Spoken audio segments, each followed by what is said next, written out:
Welcome to back my YouTube channel only maths by Sachin.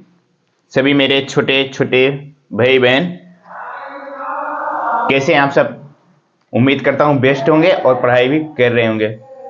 तो इसके पहले जो मैंने वीडियो डाला था आज त्रिभुज और उसके गुण triangle the triangle it is property के इंट्रोडक्शन मैंने डाल दिया था। उसमें मैंने त्रिभुज क्या होता था, त्रिभुज कितने प्रकार के होते हैं, ये सारी चीजें मैंने आपको बता दी है।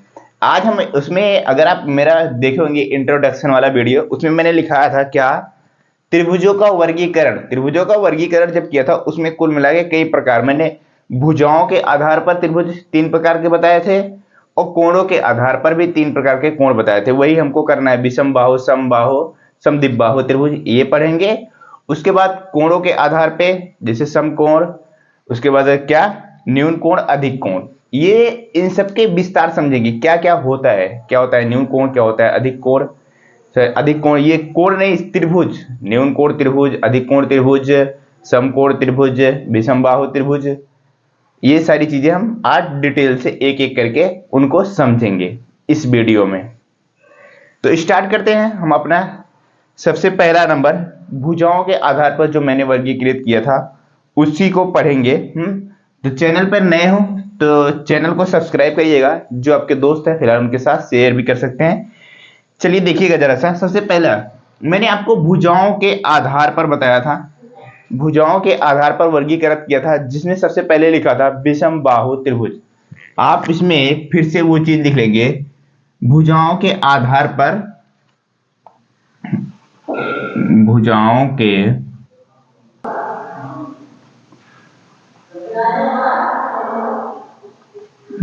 के आधार पर, भुजाओं के आधार पर सबसे पहला था इसमें कौन सा था, विषम बाहु त्रिभुज था। पता है आपको, मैंने लिखाया था विषम बाहु त्रिभुज। ये क्या होता है इसी के बारे में हमें समझना है।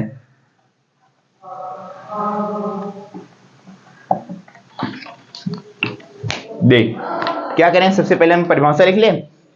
हम इसकी लिखते हैं छोटी सी एक परिभाषा, फिर इसके बाद आपको समझाते हैं क्या होता है। आप मेरे साथ कॉपी पेन लेके बैठे हैं तो लिखते चलिएगा। क्या लिखेंगे, ऐसा त्रिभुज, विषम बाहु त्रिभुज किसे कहते हैं लिख सकते हैं आप, ऐसा त्रिभुज, ऐसा त्रिभुज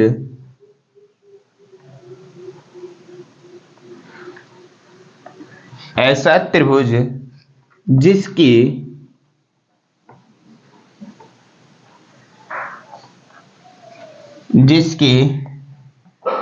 तीनों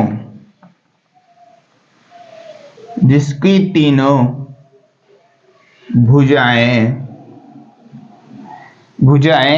असमान होती हैं,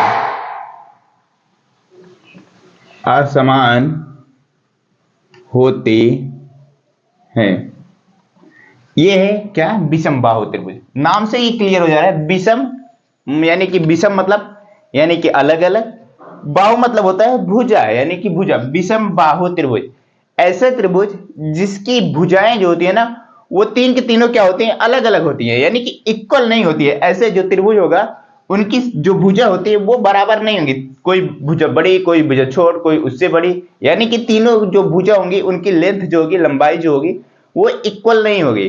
वो क्या होगा, छोटी बड़ी होंगी आपस में, वो क्या होंगे, उसी को कहते हैं विषम बाहु त्रिभुज। और इसमें क्या होता है, एक चीज और लिखेंगे, तथा इसके तीनों कोण, तथा इसके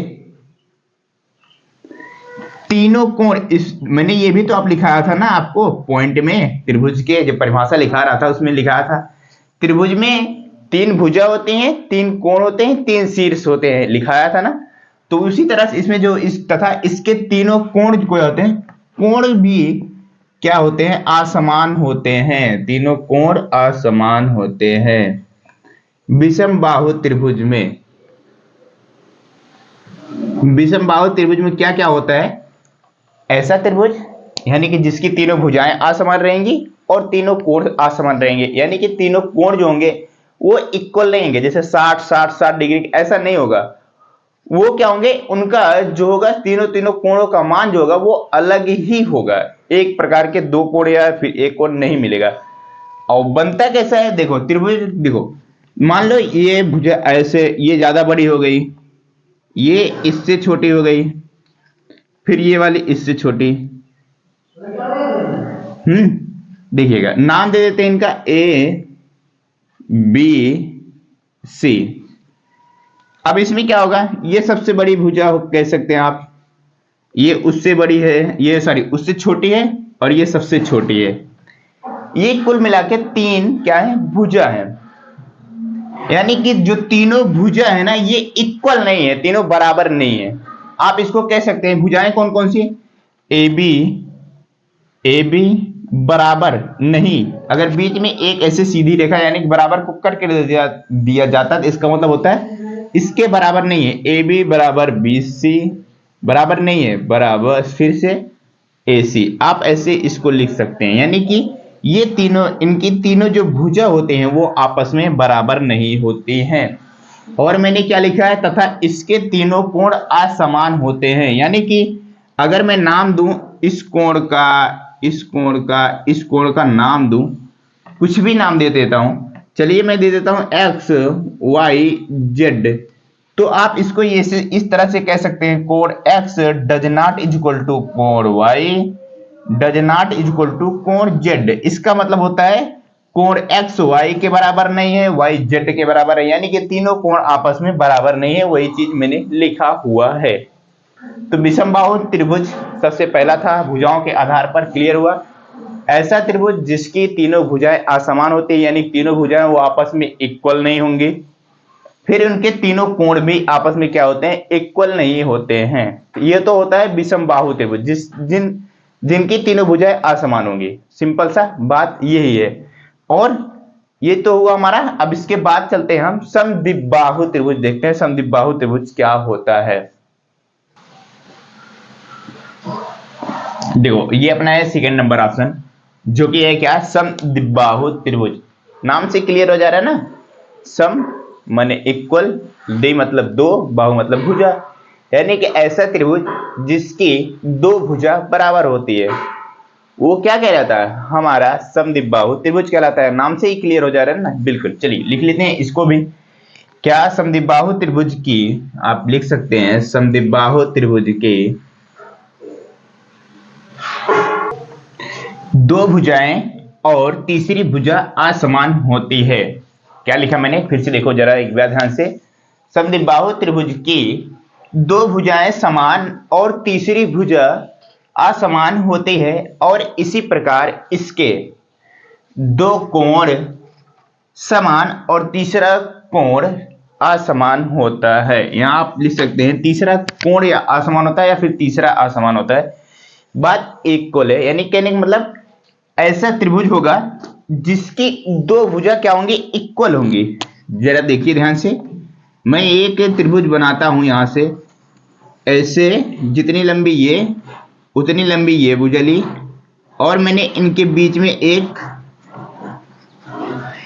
इन दोनों को जोड़ दिया एक रेखाखंड से, और इनका मैं नाम दे देता हूं ए बी सी। और ये वाली भुजा आपस में इक्वल है। क्या है, ए बी भुजा ए सी के बराबर है। तो वही चीज लिखा है, क्या लिखा है, समद्विबाहु त्रिभुज की दो भुजाएं समान होती हैं, यानी कि ये वाली भुजा और ये वाली भुजा समान है, यानी कि दोनों बराबर हैं। और तीसरी भुजा इनके बराबर नहीं होती, यानी कि असमान है। फिर कहा, और इसी प्रकार जैसे इनकी दो भुजाएं हैं, दो भुजाएं बराबर हैं, उसी प्रकार इनके दो कोण भी समान होते हैं। क्या होते हैं, जो दोनों कोण होंगे समान होंगे। अगर मैं, देखो ध्यान से देखना, अगर मैं कहूं इसी त्रिभुज में बता दो वो दोनों कोण कौन से हैं जो कि समान है, बता सकते हो? आप कैसे समझोगे, देखो जो भुजा इक्वल है उसी के सामने का कोण, जैसे ये वाली भुजा है हमारी ए और बी, इस भुजा के सामने का कोण कौन सा है, ये वाला है ना, बिल्कुल। और ये वाली भुजा के सामने का कोण कौन है, ए सी के सामने का कोण कौन सा है, ये वाला है।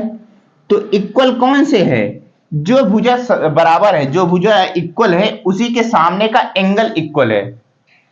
जैसे हमारे एसी रेखा जो है वो एसी और एबी ये दोनों रेखाएं जो है इक्वल हैं, लाइन से इक्वल हैं, तो इनके जो एंगल हैं, इन भुजा के, इस भुजा के सामने के जो एंगल है ये क्या होंगे, आपस में बराबर होंगे।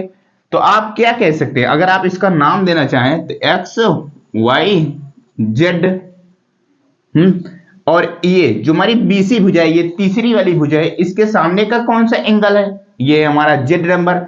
तो इक्वल कौन से है, अगर आप भुजाओं की बात करेंगे तो भुजा होती है हमारी ए बी बराबर कौन सा, ए सी। ये दो भुजा क्या है, बराबर हैं, और तीसरी भुजा इसके बराबर नहीं है, यानी कि आप कह सकते हैं does not equal to B सी।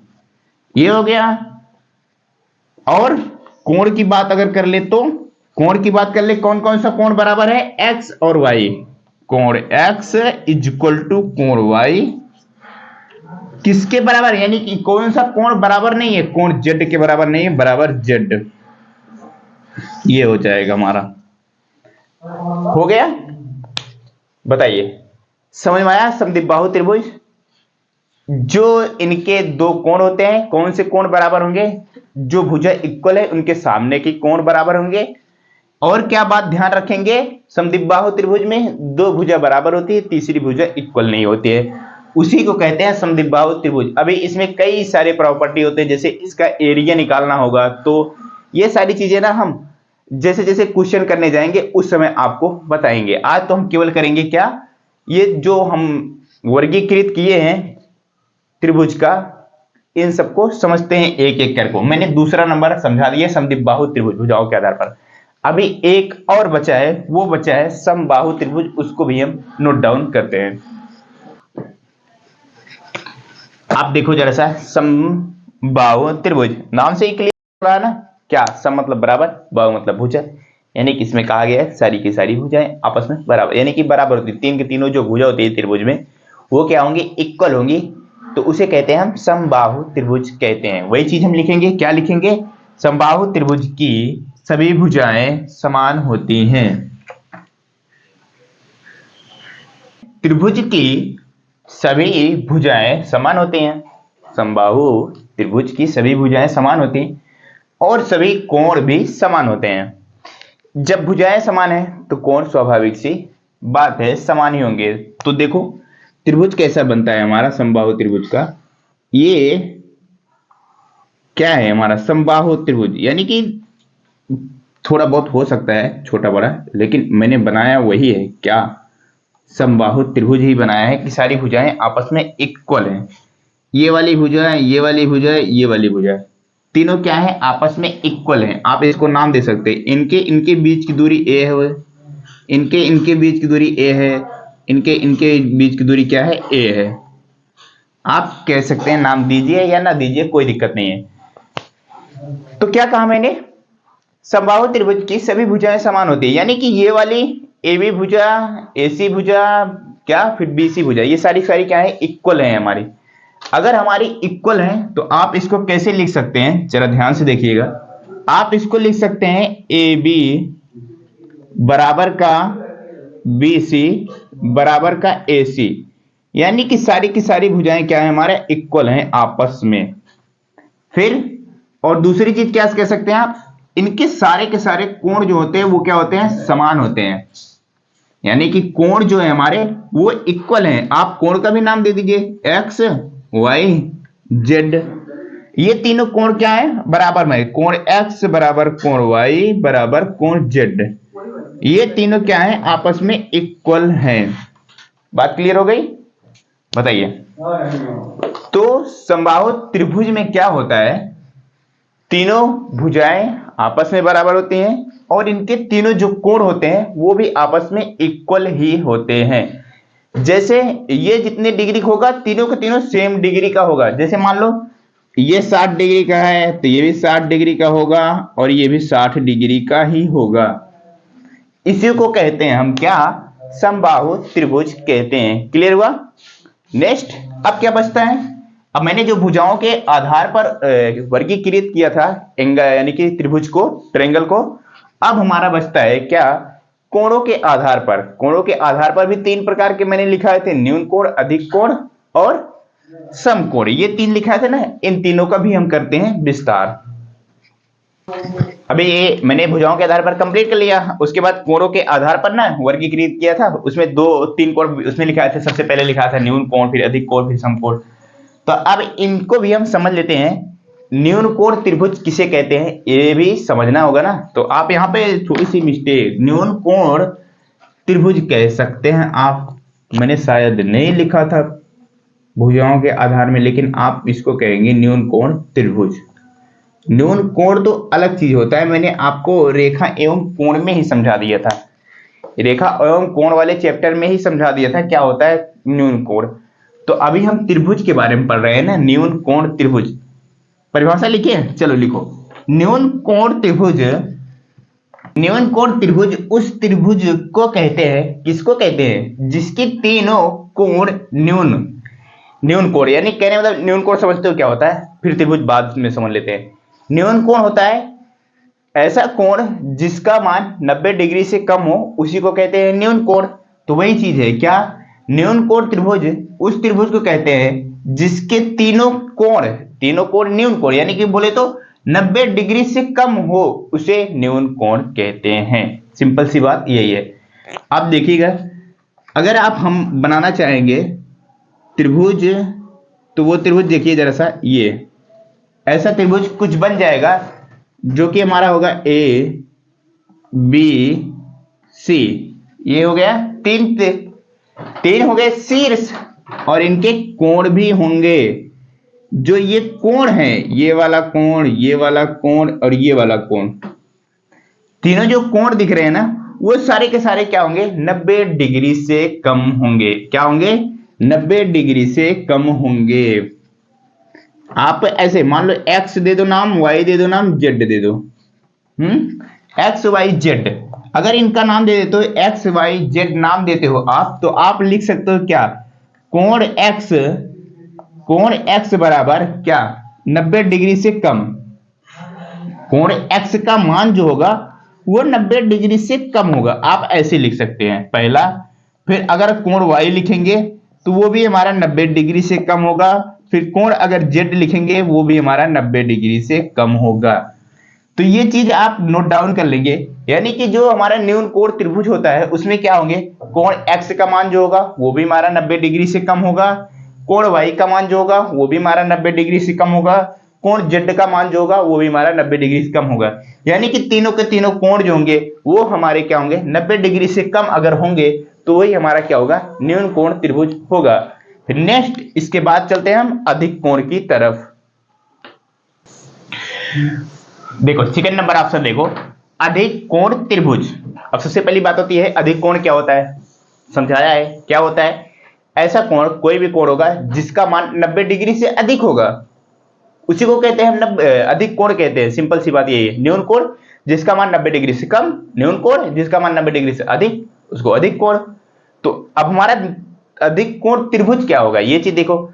इसमें बात क्या आएगी, बात ये आएगी कि ऐसा कोई कोण होगा उस त्रिभुज में जो कि हमारा 90 डिग्री से अगर अधिक होगा, तो उसी को हम कहेंगे अधिक कोण त्रिभुज कहेंगे। बात क्लियर हुई, फिर समझो एक बार। उस त्रिभुज में जो भी वो हमारा त्रिभुज होगा, उस त्रिभुज में ऐसा कोई एक कोण होगा जो कि हमारा 90 डिग्री से अधिक अगर होगा, तो हमारा अधिक कोण त्रिभुज कहलाएगा। तो परिभाषा लिख लें, चलिए लिख लेते हैं। अधिक कोण त्रिभुज उस त्रिभुज को कहते हैं जिसका कोई कोण अधिक कोण, यहां 2 बार अधिक अधिक हो गया है, आप इसको मिटा दीजिए। जिसका कोई कोण अधिक कोण, यानी कि बोले तो 90 डिग्री से अधिक हो, उसे अधिक कोण त्रिभुज कहते हैं। यानी कि मैंने अभी आपको समझाया था ना, सब क्या समझाया कि ऐसा कोई कोण उस त्रिभुज में ऐसा कोई कोण होगा जो कि 90 डिग्री से अधिक होगा, तो हमारा अधिक कोण कहलाएगा। अब फिगर बना लीजिए जरा सा। फिगर आप बनाएंगे यूं बनाइए और थोड़ा सा यूं कर दीजिए, ताकि ऐसा लगे देखने में कि ये हमारा 90 डिग्री से अधिक है, और ये दोनों क्या है, 90 डिग्री से कम होंगे। स्वाभाविक सी बात है, ए बी सी 90 डिग्री से कम क्यों होंगे, क्योंकि त्रिभुज के जो अंदर का कोण होता है उनका योग 180 डिग्री होता है, जब एक कोण हमारा 90 डिग्री से अधिक हो जा रहा है तो बाकी दोनों का जो योग होगा वो तो 90 डिग्री होना चाहिए, दोनों का योग 90 डिग्री होना चाहिए, इस वजह से 90 डिग्री से कम ही होंगे, स्वाभाविक सी बात है। तो आप इनका नाम दे सकते हैं, क्या नाम दे सकते हैं, नाम दे दो एक्स वाई जेड। जो ये तीनों कोण है इनका मैंने नाम दे दिया, एक कोण का नाम एक्स, एक कोण का नाम वाई, एक कोण का नाम जेड। तो जब मैंने ये कोण एक्स दिया हुआ है, इस कोण एक्स का मान जानते हो कितना डिग्री होगा, वो होगा कितना डिग्री, वो होगा हमारा 90 डिग्री से अधिक होगा। इसका मतलब ये है, ये जो x का मान है 90 डिग्री से अधिक है, यानी 90 डिग्री से अधिक है, ऐसा सिंबल, ठीक है। और जो बाकी दोनों बचे हैं y, कोण y जो होगा वो हमारा होगा 90 डिग्री से कम, और कोण z भी होगा हमारा 90 डिग्री से कम। क्लियर हुई बात। अगर अधिक कोण की बात होती है तो क्या होगा उस समय, सिंपल सी बात यही होगी, जो वो हमारा त्रिभुज रहेगा उसमें एक कोण जो होगा वो क्या होगा 90 डिग्री से अधिक होगा, और बाकी दो जो कोण होंगे वो 90 डिग्री से कम होंगे। बस सिंपल सी बात यही रहेगी, उसे ही कहेंगे हम अधिक कोण कहेंगे, अधिक कोण त्रिभुज कहेंगे। लास्ट बचता है क्या, समकोण त्रिभुज क्या होता है वो चीज हम लिखते हैं। हमारा ये कौन सा है, समकोण त्रिभुज।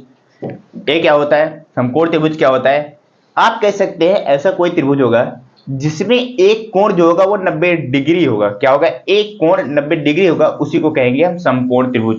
परिभाषा जरा सा इसका भी लिख लो, समकोण त्रिभुज इस उस त्रिभुज को कहते हैं, किस त्रिभुज को कहते हैं, परिभाषा जो लिखा है वो देखो, परिभाषा क्या है, समकोण त्रिभुज उस त्रिभुज को कहते हैं, जो मैंने बताया वही चीज लिखा हुआ है, जिसका एक कोण 90 डिग्री का होता है उसे ही समकोण त्रिभुज कहते हैं। अब 90 डिग्री बनता कैसे, मान लो ये एक सरल रेखा होती है, उसी पे दूसरी वाली एक सीधी रेखा आती है, तो ही हमारा 90 डिग्री कोण बनता है। ये देखो, ये जो यहां पे बना वही है हमारा 90 डिग्री का कोण, ये वाला जो कोण बना रहा है ये 90 डिग्री का कोण ही बना रहा है। एक सीधी रेखा पर दूसरी सीधी रेखा जब आती है तो वहां पे कितने डिग्री कोण बनता है, 90 डिग्री का कोण बनता है। आप इसका नाम दे सकते हैं ए बी सी। तो ये तो होगा हमारा, स्वाभाविक सी बात है 90 डिग्री, और इन दोनों कोणों का मान कितना कितना डिग्री होगा बता सकते हो। अगर मैं आपसे पूछता हूं, अगर एक कोण हमारा 90 डिग्री हो गया तो दूसरा वाला कोण जो होगा, क्या दूसरे जो ये दोनों कोण बचे ये कितने डिग्री की हो सकते हैं, बता सकते हो, बिल्कुल बता सकते हो। कैसे, क्योंकि आपको पता होगा त्रिभुज का जो तीनों कोणों का योग होता है वो 180 डिग्री होता है। जब ये हमारा 90 हो गया तो इन दोनों का योग जो होगा वो 90 डिग्री होगा, इसका मतलब इन दोनों का कोण क्या होगा, 90 डिग्री से कम ही होगा। बात समझ रहे हो ना, तो 90 डिग्री नहीं हो सकता, 90 डिग्री से कम ही होगा इन दोनों कोणों का योग, क्योंकि इन दोनों का योग 90 डिग्री होगा, इस वजह से 90 डिग्री से कम ही होगा। तो क्या होगा, ये हमारा समकोण त्रिभुज होगा। आप इसको कैसे लिख सकते हैं, लिख सकते हैं, अगर कोण b का मान मैंने b बराबर मैंने x से ये बोल दिया y, ये बोल दिया z, तो कोण अगर x है, कोण अगर x है तो वो कितना है, 90 डिग्री के इक्वल होगा। कोण y जो होगा वो 90 डिग्री से कम होगा, और कोण z भी जो होगा वो भी हमारा 90 डिग्री से कम ही होगा। तो आप इसको कह सकते हैं क्या, समकोण त्रिभुज कह सकते हैं। एक कोण अगर 90 डिग्री के इक्वल होगा, यानी एक कोण हमारा 90 डिग्री होगा तो उसी को क्या कहेंगे, समकोण त्रिभुज कहते हैं। इसमें भी कई सारे फार्मूले होते हैं, इनकी भुजाओं जब निकालना होता है, इनका क्षेत्रफल निकालना होता है, कई सारे फार्मूले होते हैं। वो फार्मूले हम आगे विस्तार से पढ़ेंगे, जब हम प्रश्नावली में क्वेश्चन करने जाएंगे तब हम आपको उस समय फार्मूले भी बताएंगे। तो मैंने कहा था इस वाले वीडियो में क्या, जो त्रिभुज का वर्गीकरण है, जितने भी प्रकार के त्रिभुज है सारे के सारे मैंने किया है, आपको विस्तार से समझाया है एक एक त्रिभुज को, कौन सा त्रिभुज कैसा होता है। तो फिर नेक्स्ट वीडियो मिलते हैं कुछ और कॉन्सेप्ट के साथ, कम से कम 3-4 वीडियो होगा कॉन्सेप्ट का, फिर उसके बाद प्रश्नोत्तरी क्वेश्चन करेंगे। तो समझ में आया हो तो वीडियो को लाइक करिएगा, चैनल पे नए चैनल को जरूर सब्सक्राइब करिएगा। हम आपसे मिलते हैं नेक्स्ट वीडियो में, तब तक के लिए बाय बाय।